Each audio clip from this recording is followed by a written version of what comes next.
নমস্কার, cooking with আশা চ্যানেলে তোমাদেরকে স্বাগত। আজকে আমি তোমাদেরকে যে রেসিপিটা দেখাবো সেটাকে তোমরা গোলা রুটিও বলতে পারো, আবার প্যানকেকও বলতে পারো, কিন্তু খেতে কিন্তু এগ রোলের মতন হয়। এগ রোলের মতো কি বলছি, এগ রোলের থেকেও ভালো খেতে হয়। তো এটার জন্য দেখো আমি এই বাটিটার পরিমাণ ময়দা আর 1 বাটি পরিমাণ ময়দা আর 1 বাটি পরিমাণ আটা নিয়েছি। বাড়িতে করব তাই জন্য একটু হেলদি প্রসেসে করছি, কারণ শুধু ময়দা খাওয়া তো ভালো না। আর আমি নিয়েছি 4টে ডিম, 2টো মিডিয়াম সাইজের পেঁয়াজ আমি মিহি করে কুচিয়ে নিয়েছি, আর 4টে কাঁচা লঙ্কা আমি মিহি করে কুচিয়ে নিয়েছি। প্রথমে আমি উপকরণগুলোকে সব মিশিয়ে নেব। ফার্স্টে ডিমটাকে ফাটিয়ে এর মধ্যে মিশিয়ে নেব। এক এক করে সব ডিমগুলো দিয়ে দেব। 4টে ডিম আমি ফাটিয়ে দিয়ে দিয়েছি। এবার পেঁয়াজ কুচিগুলো দিয়ে দেব। এটা না খুব চটজলদি তৈরি করে নেওয়া যায়, খুব তাড়াতাড়ি হয়ে যায় আর ভীষণ টেস্টি হয়। লঙ্কা কুচিটাও এবার দিয়ে দেব। এবার আমি জল মিশিয়ে নেব, আর সবার শেষে আমি পরিমাণটা দেখে তারপরে নুনটা দেব।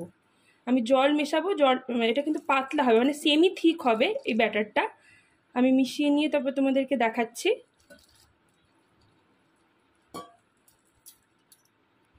দেখো জল মিশিয়ে মিশিয়ে আমি ঠিক এরকম করে নিয়েছি। এই বাটিটার 3 বাটি মতন জল লেগেছে বলতে পারো। এবার আমি নুনটা এর মধ্যে দেব। আমি এতটা নুন দিলাম, তোমরা তোমাদের আন্দাজ মতো একটুখানি নুনটা দিয়ে নিও, নিয়ে ভালো করে মিশিয়ে দেব। গ্যাসে আমি কড়াই বসিয়ে দিয়েছি, কড়াইটা এখন গরম হচ্ছে। আর আমি এইরকম একটা হাতা নিয়ে নিয়েছি, এরকম গোল। এই হাতাটা দিয়ে এরকমভাবে তুলে তুলে দেব। কড়াইটা এখন গরম হয়ে গেছে, এখন আমি এতে 1 চামচ রিফাইন তেল দেব। তেলটা গরম হয়ে যাবে।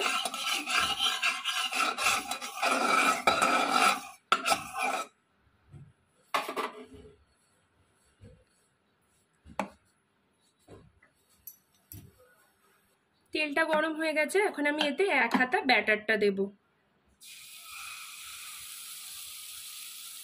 দিয়ে আমি খুন্তির সাহায্যে এটাকে একটু ছড়িয়ে দেব।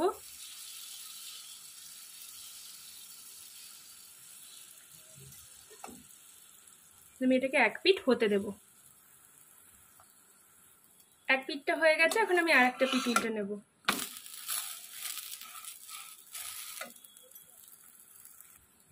এই পিঠটাও আমার ভাজা হয়ে গেছে, এখন আমি এটাকে তুলে নেব। আরেকটাও আমি সেম প্রসেসে কড়াইতে দিয়ে দিয়েছি, এরও গেছে, পিঠটা উল্টে নেব। এরও এই দিকটা হয়ে গেছে, এদিকটা উল্টে নেব।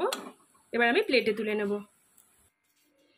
এটা আমি প্লেটে তুলে নিয়েছি দেখো, আর তার সাথে সসও দিয়ে নিয়েছি।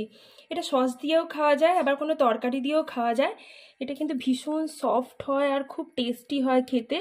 আর তোমরা কিন্তু এটা খুব তাড়াতাড়ি বানিয়ে নিতে পারবে। আর আমি কিন্তু খুব কম তেল ব্যবহার করেছি। অবশ্যই তোমরা এই রেসিপিটা ট্রাই করো, তোমাদের ভীষণ ভালো লাগবে। আর আমাকে লাইক, কমেন্ট, শেয়ার করো।